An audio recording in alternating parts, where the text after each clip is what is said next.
Muy bien, amados, Parachá Behajaloja. Esta Parachá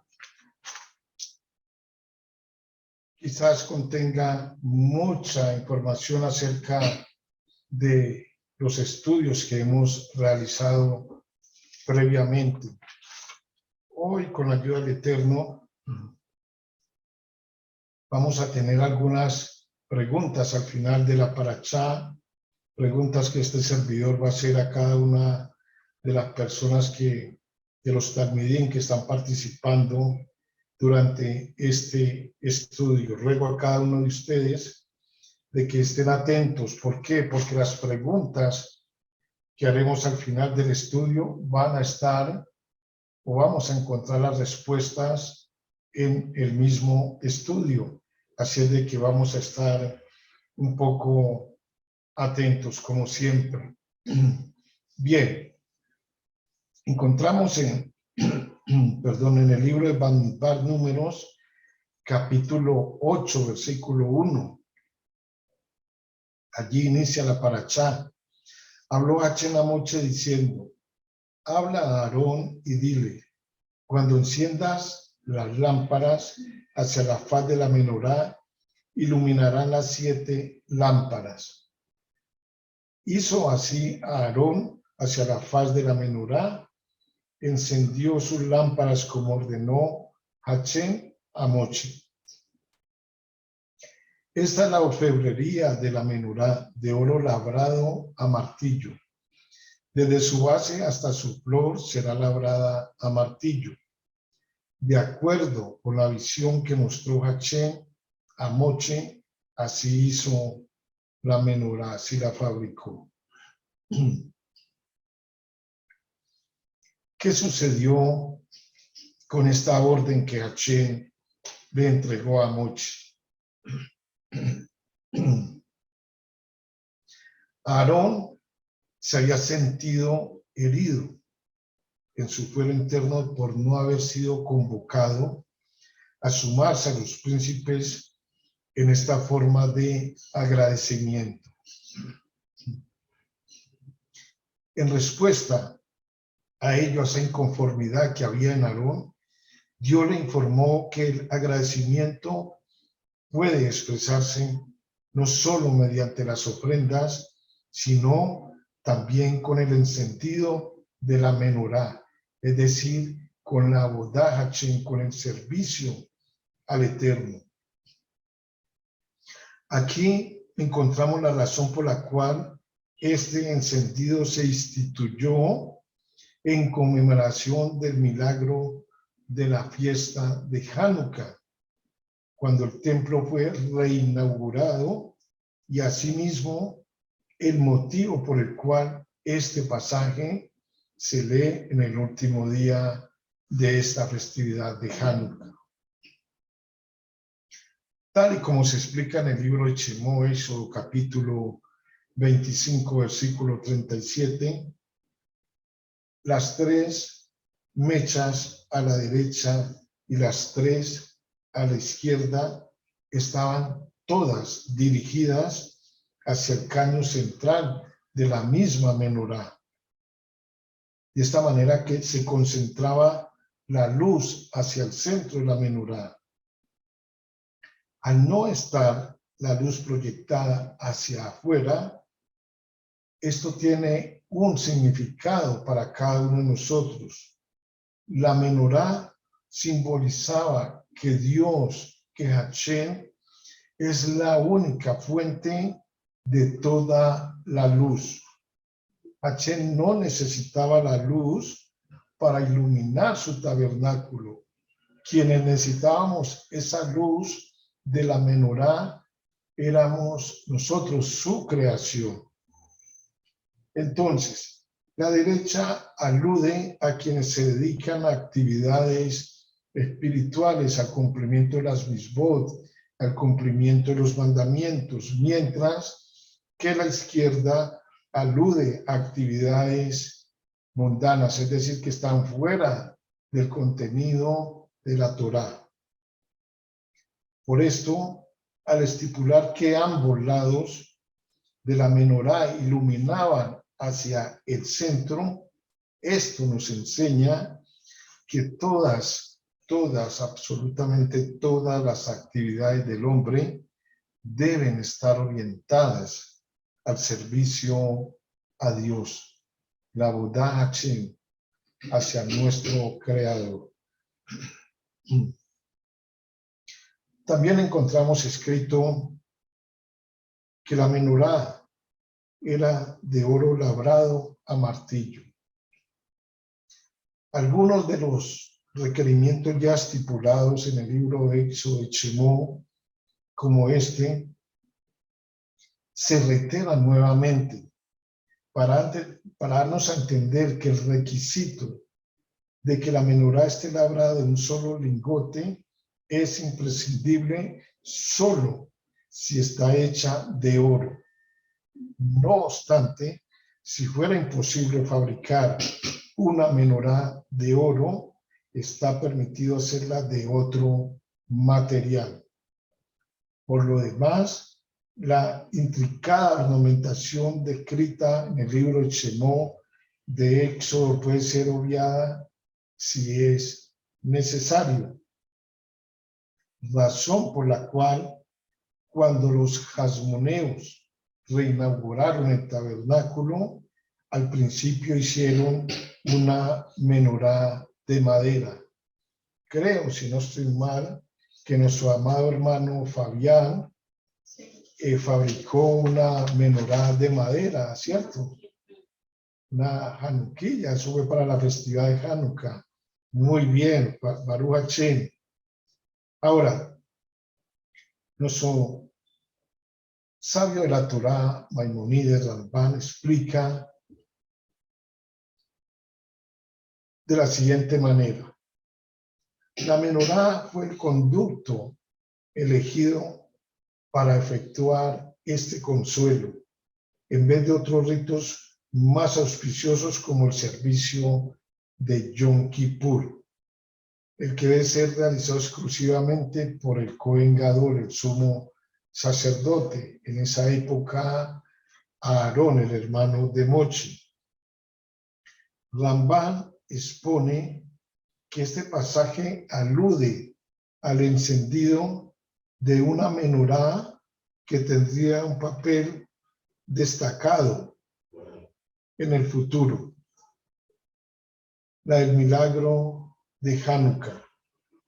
De aquí que Dios, que Hashem, le formulara una alusión a Aarón en el sentido de que su función sería más grande que la de los jefes, puesto que llegaría una época en que el servicio del templo sería abolido por el imperio sirio-griego de los seleucidas y la Torá correría un gravísimo riesgo de ser olvidada, de ser abandonada.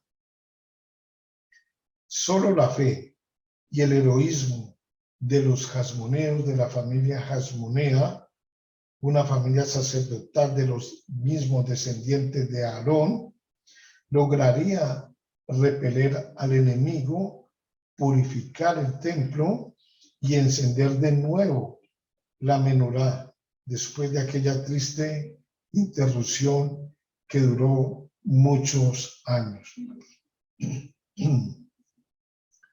Por este motivo, Hashem consoló a Aarón diciéndole que un día su familia salvaría a toda la nación, a todo el pueblo de Israel. En otras palabras, las ofrendas de los jefes, aunque ciertamente eran grandes e impresionantes, dejarían una impronta efímera, pasajera, en tanto que la contribución de Aarón sería de una forma eterna. Encontramos en el capítulo 10, versículos 35 y 36 del libro de Bamidbar, Números, libro que estamos estudiando actualmente, escrito: cuando se desplazaba el arca, decía mucho, revélate, Hachén, y que se dispersen tus enemigos, y huyan los que te odian de delante de ti. Y cuando reposaba el arca, decía Moche, retorna, Hachén, a las miriadas de los millares de Israel. Estos versículos, tanto el 35 como el 36, están, dicen o enseñan nuestros sabios, separados del resto de la Torá por medio de letras Nun, la letra N en español.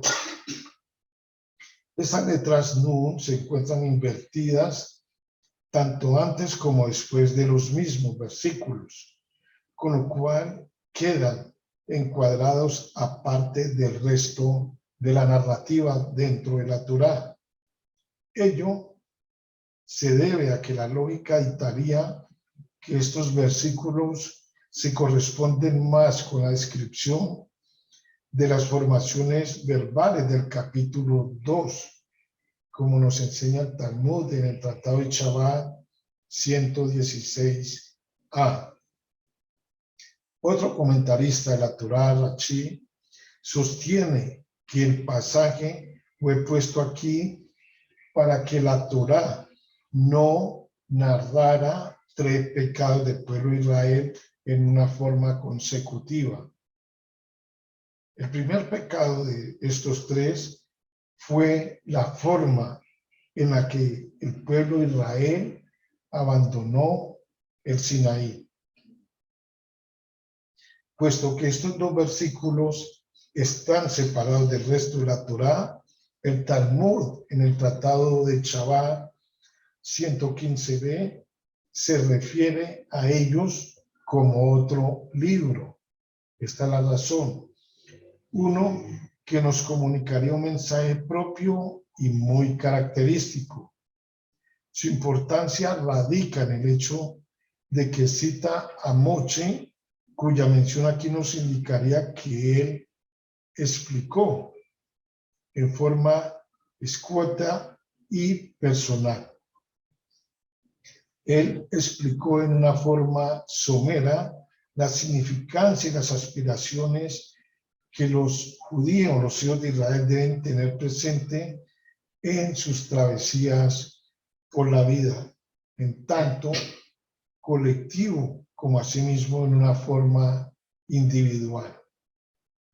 La forma en que Moche se allanaba a la voluntad de Dios era tan incondicional que sus propios deseos eran sinónimos de los deseos de Dios, de los deseos de Hachén. El entusiasmo con el cual Moche se sometía a la voluntad de Dios era el polo opuesto del decaimiento anímico que vivía en ese momento la nación de Israel, indicado por los 3 pecados anteriormente mencionados, el que demostró de alguna manera la falta de mérito de aquella generación para entrar a Jerez Israel, a la tierra prometida en ese momento. En tal sentido, Moche resumió de una manera simbólica su propia filosofía, a la que debería de haber adherido o acercado toda la nación, asociando todo avance que se había hecho hasta ese momento con el arca sagrada. Por ello, no habló de los viajes del pueblo, sino del camino recorrido por el arca sagrada.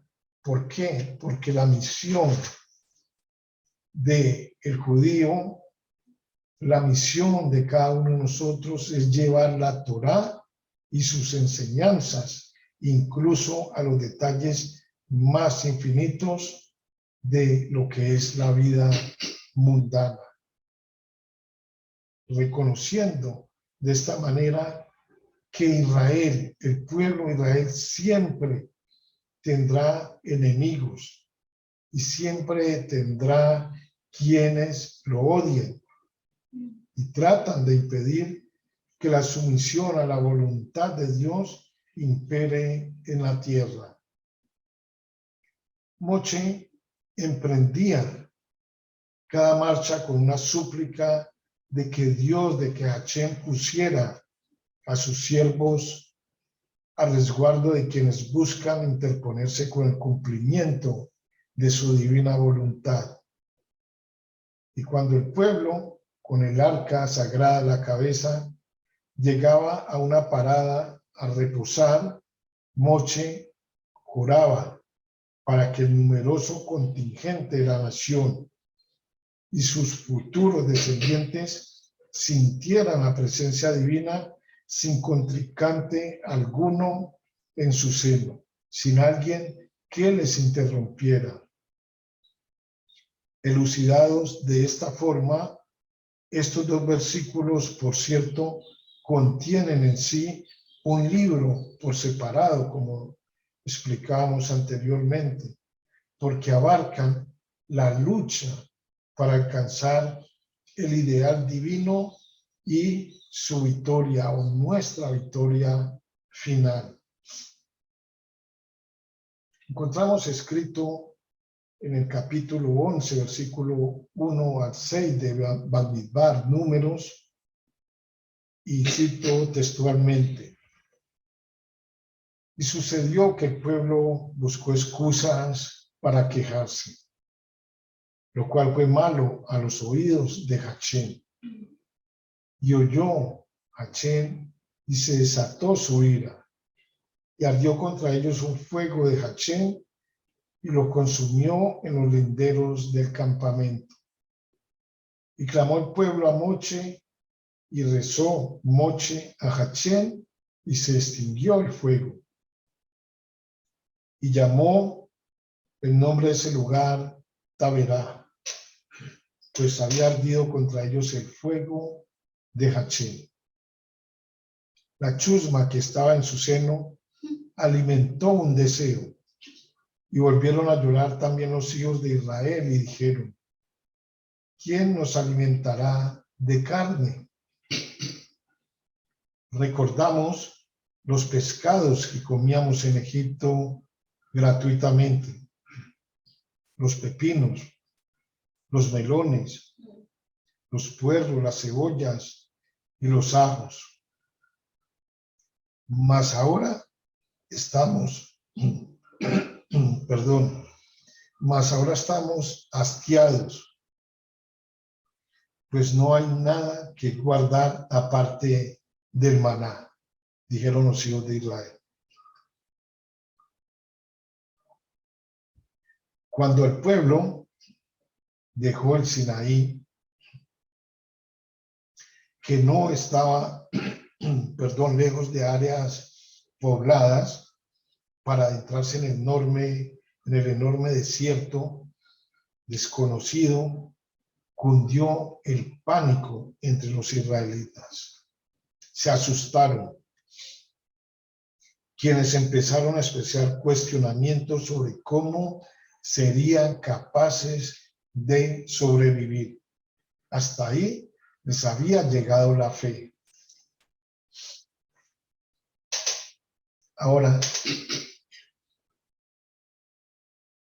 viene una pregunta aquí: ¿hasta dónde nos alcanza la fe a cada uno de nosotros? Al pueblo de Israel le llegó la fe justo allí, cuando iban a adentrarse en el enorme desierto yermo y desconocido. Hasta ahí les llegó la fe. Por eso fue que ellos empezaron a quejarse, a dudar. La emuná, la fe, se apartó de ellos. Es muy fácil, cuando las cosas nos salen bien, levantar nuestros brazos, darle la gloria, honra y honor a nuestro Creador. Qué lindo es Papá Dios, que nos escucha, que obra milagros en nuestras vidas, que inclina su oído para escuchar nuestros rezos. Eso es muy fácil.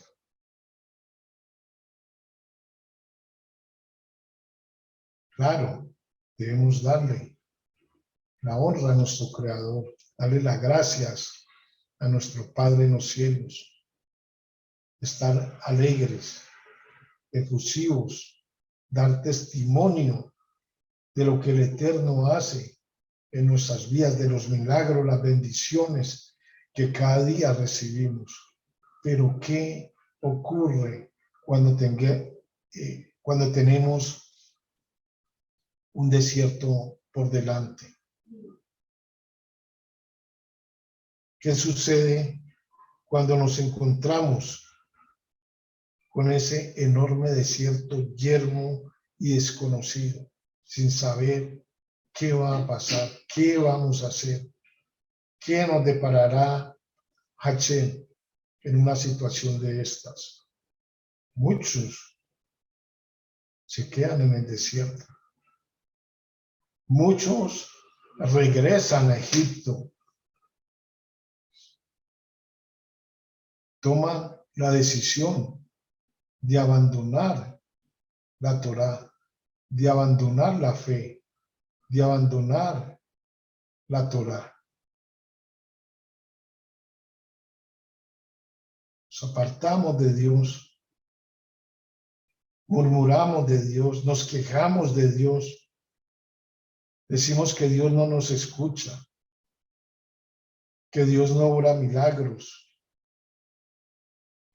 Dejamos la Torá a un lado a que se llene de polvo. Los salmos no los volvemos a leer. Caemos en ese desierto donde no hay Torá, no hay un Dios, donde no hay un maestro que nos tienda la mano. Abandonamos a Yeshua también. ¿Dónde quedan todas esas cosas, amados? Está escrito. Cundió el pánico entre los israelitas, quienes empezaron a expresar cuestionamientos sobre cómo serían capaces de sobrevivir. Todos los milagros que había hecho el Eterno al pueblo de Israel, ¿dónde quedaban? ¿Dónde estaba la fe del pueblo de Israel? Hashem los había llevado hasta el desierto, los iba a dejar morir allí en el desierto. Todos ellos se comportaron como si verdaderamente les afligiera un dolor y tuviesen el derecho de quejarse y lamentarse de su suerte. Y aún en su estado de ánimo de rebeldía y autoconmiseración, querían que Dios los oyese, y fuera de eso querían que Dios se enojara. Y lo lograron, pero pagaron un precio muy elevado. Lo que significa aquí que cuando dejaron atrás la atmósfera espiritualmente vigorizante del Sinaí, donde habían experimentado la teofanía de la revelación misma, volvieron a caer en la corrupción que marcó su existencia cuando estuvieron en Egipto. En los linderos del campamento, el fuego consumió a vastos sectores del pueblo, mas se concentró en los linderos del campamento, es decir, donde se apostaba el egipcio.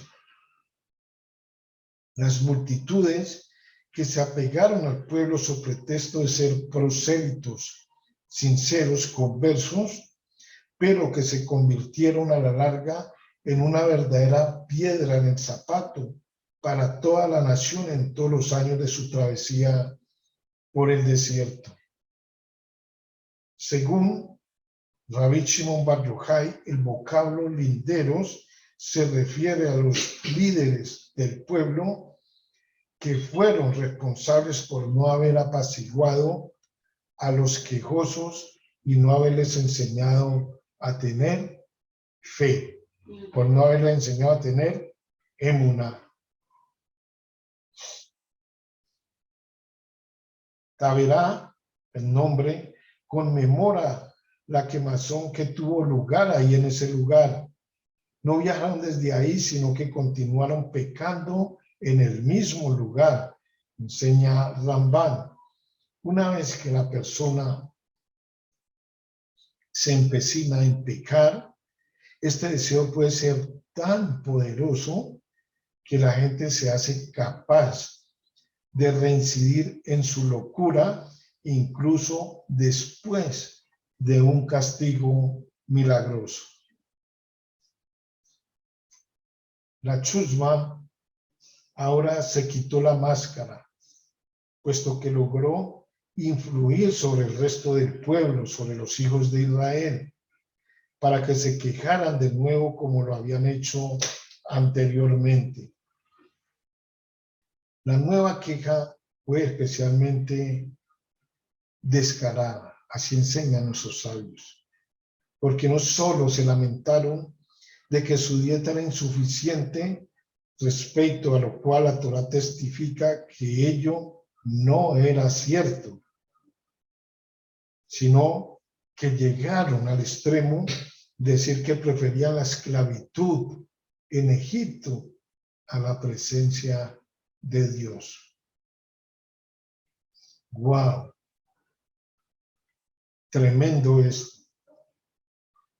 Y además pusieron a prueba a Dios, como está escrito en el Teilín, en el Salmo 78:20, para ver si Hachén tenía el poder de satisfacer su antojo de carne. Vamos a hacer un paréntesis aquí.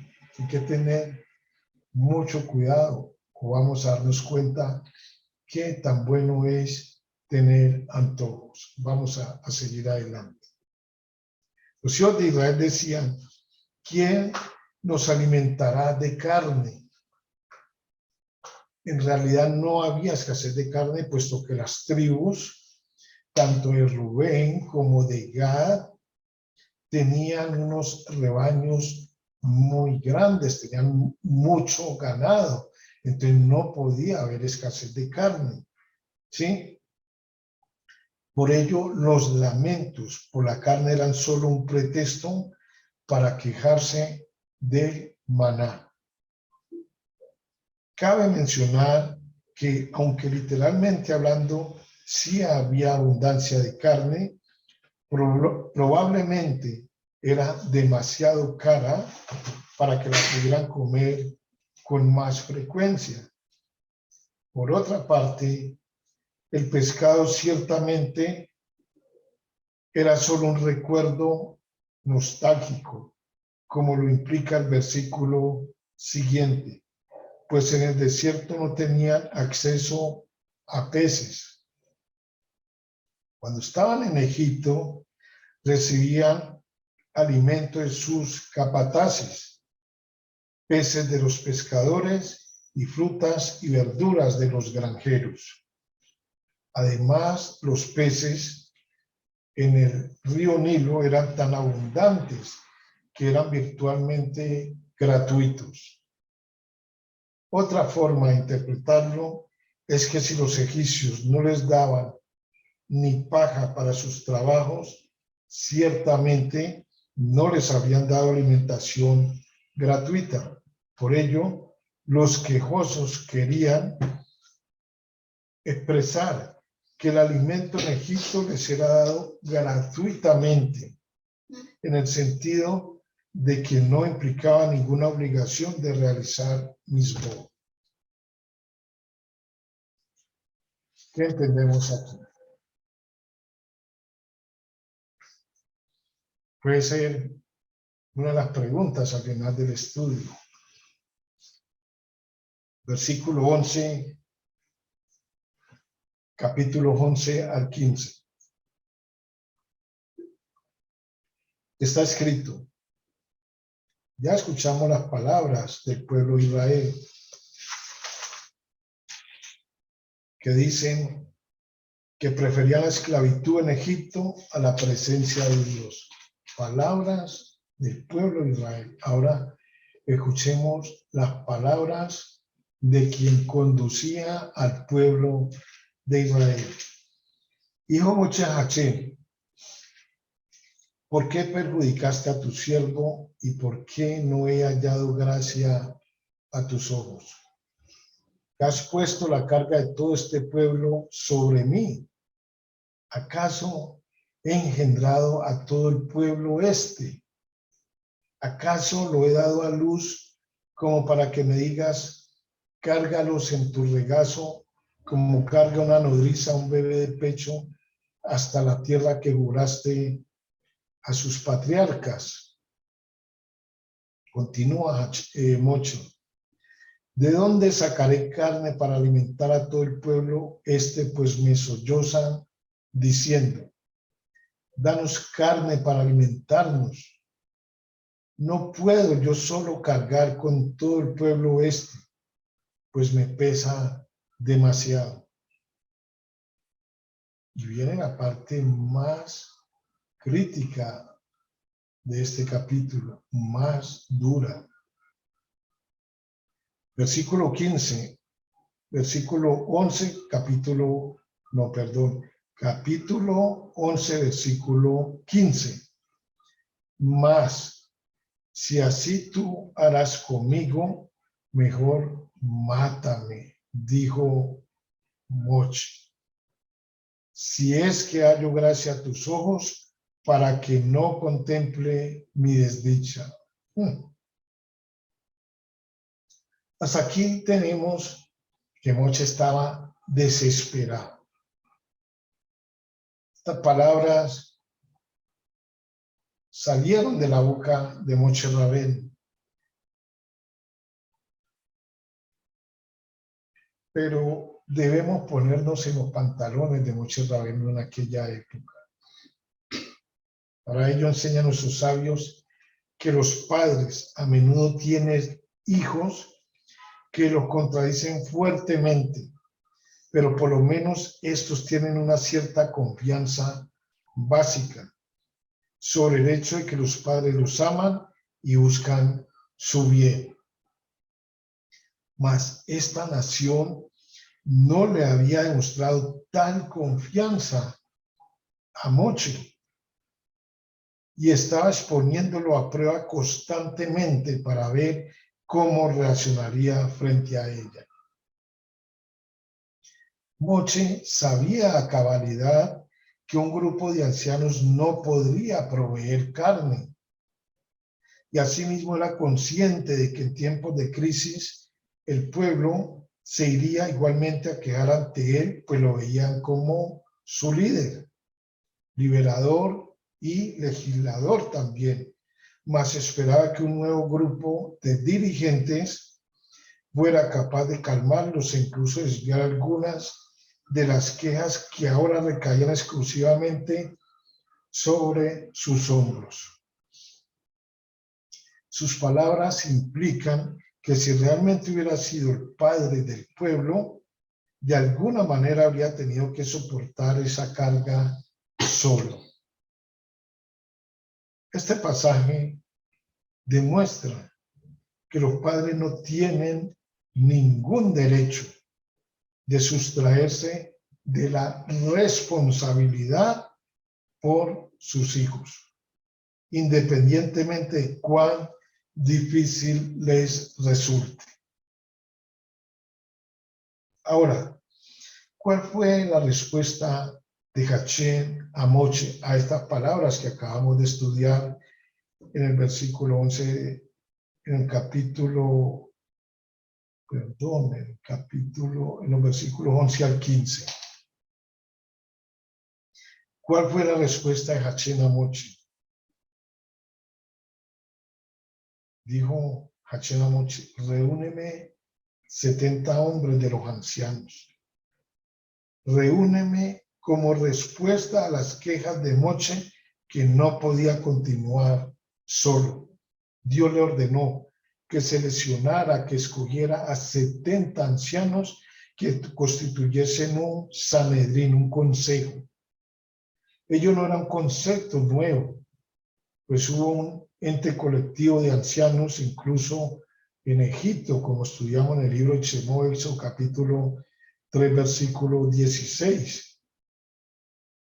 Y Moche había convocado a 70 ancianos antes de que fuese entregado el decálogo, como lo expresa el versículo en Shemot 24:1. Mas esos sabios habían perecido a manos del fuego celestial que calcinó a los pecadores después del episodio de los quejosos. Se hicieron merecedores de esa amarga suerte por haber dedicado irreverentemente a comer y beber durante la teofanía, la revelación en el Sinaí. Ese era el anterior Sanedrín que había, los 70 ancianos que lo constituían. Ahora, más cuando eso sucedió, Dios postergó su castigo para no empañar la alegría nacional. Pero ¿qué pasó? Finalmente les llegó la hora. Para reemplazar a este Sanedrín, a estos ancianos, Dios le dijo a Moche que escogiera entre los encargados que habían sido los capataces israelitas en Egipto, pues cuando Faraón les ordenaba castigar a los hijos de Israel, ellos se dejaban golpear por los mismos egipcios antes que infligir castigo a sus hermanos. Esto lo encontramos en el libro de Shemot 5:14, Éxodo. Entonces, por haber estado dispuestos a sufrir para proteger a sus correligionarios, merecieron ser elevados a puestos de distinción, en este caso, ser llamados a componer el Sanedrín, parte de los 70 ancianos. La Misná en el Tratado de Sanedrín 2a considera que esos 70 hombres constituían el gran Sanedrín. Afirma que Moche hizo ordenación a los 70 ancianos y la presencia divina, la Shekinah, reposó sobre ellos.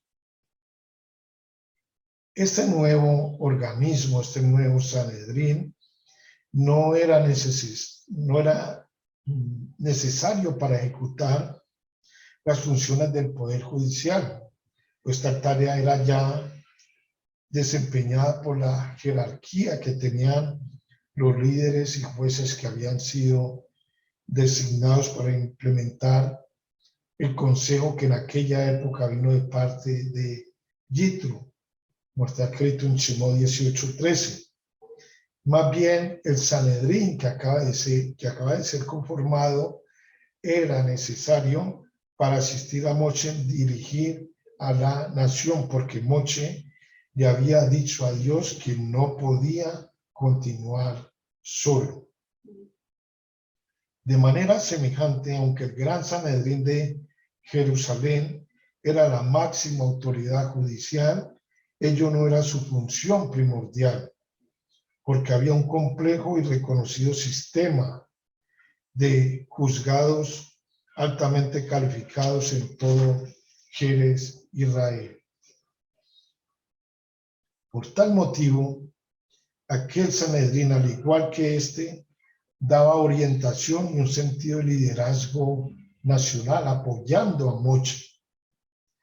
Enseñan a sus sabios de Israel que el tribunal celestial de Dios estaba constituido por los 70 ángeles guardianes de las 70 naciones y está presidido, por así decirlo, por Dios mismo, con base en el modelo del tribunal celestial. El Sanedrín terrenal constaba de 70 jueces sobre el que presidía Moche. Bien, vamos al capítulo 11, versículos 25 al 34. Está escrito: y descendió Hachén en una nube y habló con él e hizo emanar del espíritu que estaba sobre él y lo posó sobre los 70 hombres, los ancianos, y sucedió que cuando se posó sobre ellos el espíritu, profetizaron, mas no volvieron a hacer.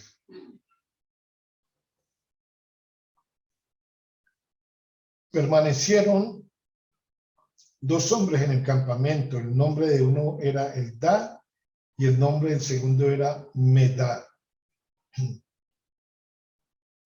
Y se posó sobre ellos el espíritu. Y aunque ellos habían estado entre los inscritos, no habían salido hacia la tienda, sino que profetizaron en el campamento. Alzó la voz Yoshua, hijo de Nun, Josué, el asistente de Moche desde su juventud, diciendo: mi señor Moche, encarcélalos. ¿Cuál fue la respuesta de Moche?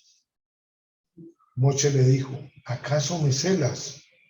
Ojalá que todo el pueblo de Hachén fuesen profetas, que diese Hachén de su espíritu sobre ellos. Fue dirigido Moche al campamento, él y los ancianos de Israel.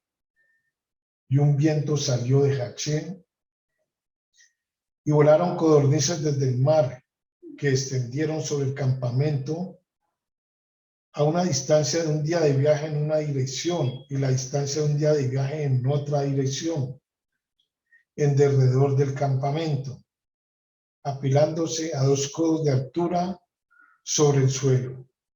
Se levantó el pueblo todo el día ese y toda la noche y todo el día siguiente, y juntaron las codornices. Quien menos tenía, juntó 10 medidas. Y las pusieron a la intemperie alrededor del campamento. Escuchen, amados. Versículo 33. Mas la carne estaba apenas entre sus dientes antes de que la masticaran, cuando la ira de Hachén se encendió contra el pueblo, atacando al pueblo y asestándole un golpe muy fuerte.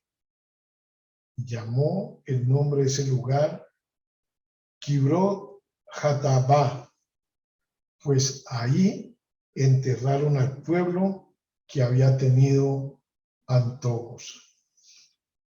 Entonces, mucho cuidado con los antojos. Bien. Puesto que Moche tenía que estar presto a todo momento para oír, para escuchar la palabra de Dios en cualquier momento, debía Moche permanecer ritualmente puro todo el tiempo, lo que significa que necesitaba abstenerse de tener relaciones conyugales con su esposa Sípora. Y puede venir otra pregunta. Veamos, al respecto enseñan nuestros sabios que todas las almas que han de nacer se hallan ante Dios en pares.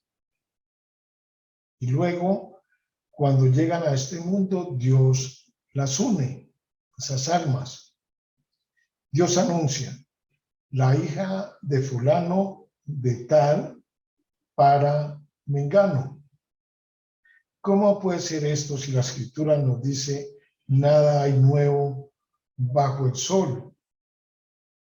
Es verdad que Dios nada nuevo crea bajo el sol, pero esto se hace arriba. ¿Por qué hay una proclamación dado que la mujer de un hombre le es asignada en el momento mismo en que nace? Felices los justos cuyas almas son beatificadas ante el Santo Rey antes de que lleguen a este mundo. Pues se nos ha enseñado que cuando Dios envía almas al mundo, ellas están formadas en pares de masculino y femenino, no hay más. Y así, unidas, son colocadas en las manos de un emisario, de un malá encargado de la concepción. Después de eso son separadas y subsiguientemente bajadas en la humanidad, no siempre ambas al mismo tiempo. Cuando llega su tiempo de matrimonio, Dios, Hachén, que conoce cada espíritu y alma, las junta como antes y proclama su unión. Así, cuando están juntas, se vuelven un cuerpo y un alma. Escuchen, hermanos, cuando están juntas, se vuelven un cuerpo, se vuelven un alma. Derecha e izquierda al unísono, y de esta manera nada hay nuevo bajo el sol. Hay un dicho, según el cual un hombre solo obtiene la mujer que merece. Esto es así y significa que si lleva una vida virtuosa, tiene el privilegio de casarse con su propia y verdadera pareja, cuya alma emergió al mismo tiempo que la suya. ¿Dónde puede un hombre de buen carácter buscar su alma pareja?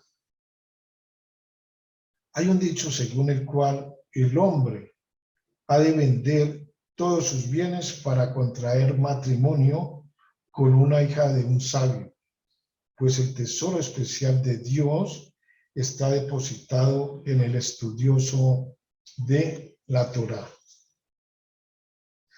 La palabra otro se emplea de una manera deliberada.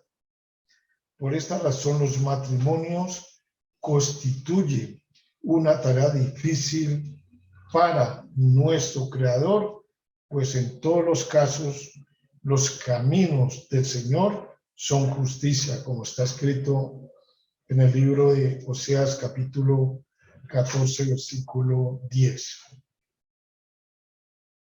No hay que extrañarse de que digamos que los matrimonios constituyen un problema difícil para Hachén. Feliz la suerte de los hijos de Israel que aprenden de la Torá los caminos de Dios y todas las cosas ocultas y aún más los secretos de sus misterios. La ley del Señor, la ley de Hachén, es perfecta, dice la Escritura. Feliz la suerte de aquel que sin interrupción se ocupa del estudio de la Torá. Pues si un hombre, escuchen amados, si un hombre abandona la Torá por un momento, es como si abandonara la vida eterna. Como se dice, pues Él es tu vida y la longitud de tu vida, de tus días. Está escrito en el libro de Devarim, Deuteronomio 30, versículo 20. Repito, si un hombre abandona la Torá por un momento, es como si abandonara la vida eterna. Esto, que acabamos, de compartir, fue lo que le sucedió a Miriam y a Aarón. Se apartaron de la Torá por un momento, un solo momento. Está escrito.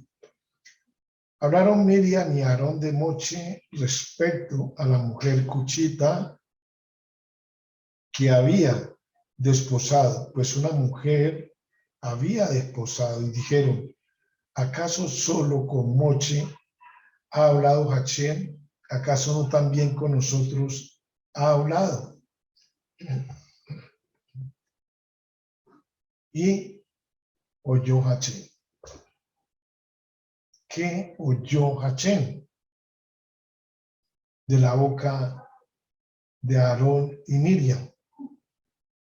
Lashon hara, la lengua mala, salió de los labios de Miriam y de Aarón. Pero hubo algo aquí que fue solo a la humildad de Moche. Debido a su humildad, Moche nunca se defendió contra aquella acusación. Pero intervino Dios, porque encontramos escrito, y oyó Hachén. Dios tuvo que intervenir. Miriam y Aarón habían encarado a Moche con su crítica, mas él, por su modestia, no respondió. Por su humildad, Moche no respondió. Entonces, la caracterización que hace la Torá de Moche a esta altura del estudio, en el sentido de que era humilde, arroja luz sobre la naturaleza de su humildad. Se suele suponer que la gente humilde teme expresarse o afirmar su autoridad, mas ello ciertamente no se aplica al hombre más modesto sobre la faz de la tierra, puesto que Moche no dudó en encarar al faraón o castigar a toda la nación de Israel, ya que su humildad no era óbice, no era un obstáculo para hacer lo que juzgaba apropiado, incluso si ello era desagradable o peligroso. Por esto es necesario decir que la modestia se refiere al concepto que una persona tiene de sí misma. Tal humildad podría derivar de que no ha alcanzado todo su potencial, o de que incluso si lo ha hecho, sus talentos innatos le imponen una mayor responsabilidad y nadie tiene el derecho de presumir por meramente hacer lo que se espera de él, es decir, lo que debía hacer. Lo súbito del mandamiento o del mandato de Dios fue en parte para demostrar la singularidad de Moche Rabén. Moche siempre estaba presto a recibir profecía, mas Miriam y Aarón, quienes habían criticado a Moche por descontinuar su vida conyugal, tuvieron ahora que apurarse a purificarse antes de que pudieran comparecer ante Hachén, debido a que habían tenido relaciones con sus cónyuges, mas no se habían sumergido en la mikve. Por esto, Dios mandó llamar a Aarón y Miriam para que se presentaran sin Moche, que se presentaran ante él sin Moche, para que éste no oyese ya sea sus profusas alabanzas o para que no escuchara reproche a Aarón y a Miriam. Enseñan nuestros sabios que se les dijo a Aarón y a Miriam que dejasen el tabernáculo, que lo abandonaran y fueran al patio para mostrar o para mostrarles a ambos que solo Moche era digno de oír la palabra de Dios en el más santo de los lugares.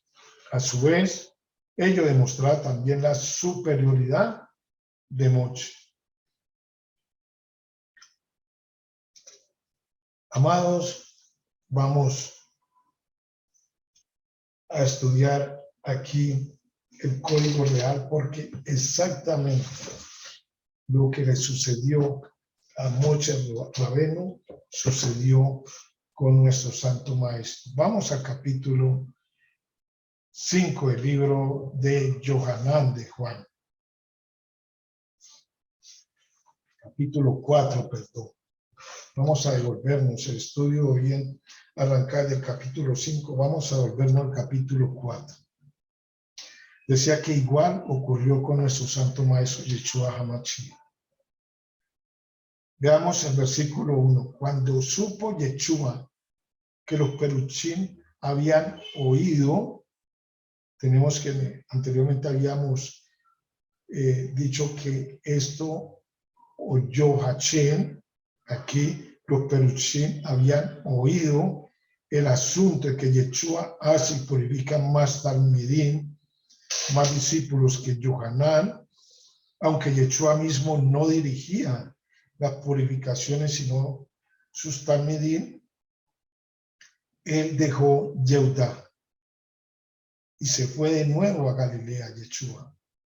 Mas tenía que pasar por Shomrón.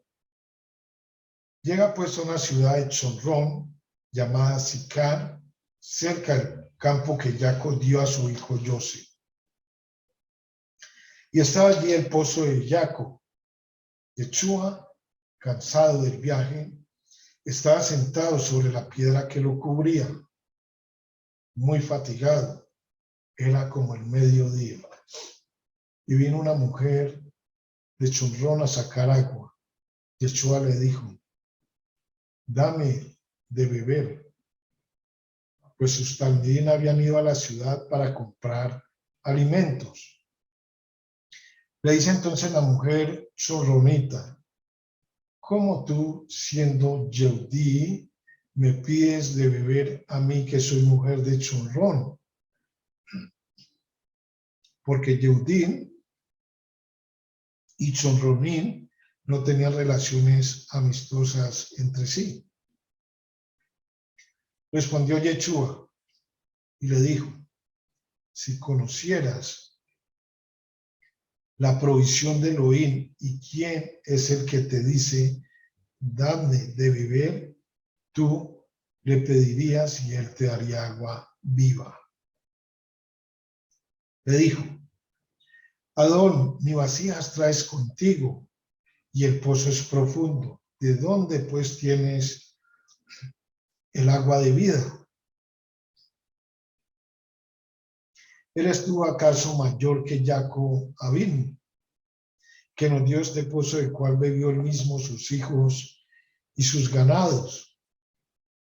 Respondió Yeshua y le dijo: todo el que bebiere de esta agua volverá a tener sed. Pero el que bebiere del agua que yo le daré no tendrá sed nunca, sino que el agua que le daré será en él una fuente de aguas que salte a borbotones para vida eterna. Le dijo la mujer: Adón, dame esa agua para que no tenga sed ni tenga que venir aquí a sacar. Respondió Yeshua: ve, llama a tu esposo y ven acá. Respondió la mujer y dijo: no tengo esposo. Yeshua le dice: bien dijiste, no tengo esposo, porque 5 esposos has tenido y el que ahora tienes no te pertenece. En esto has dicho la verdad. Le dijo la mujer: Adón, me da la impresión que eres un profeta.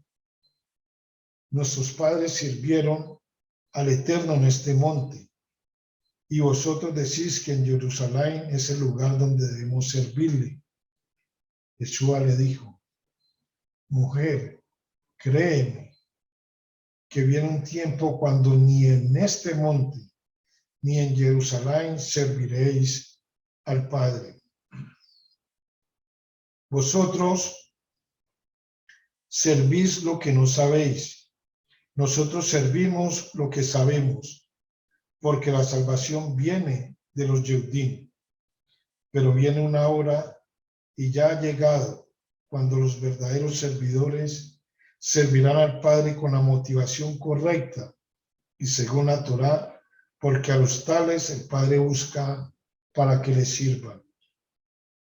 Elohim es espíritu y los que le sirven en espíritu y según la Torá deben servirle.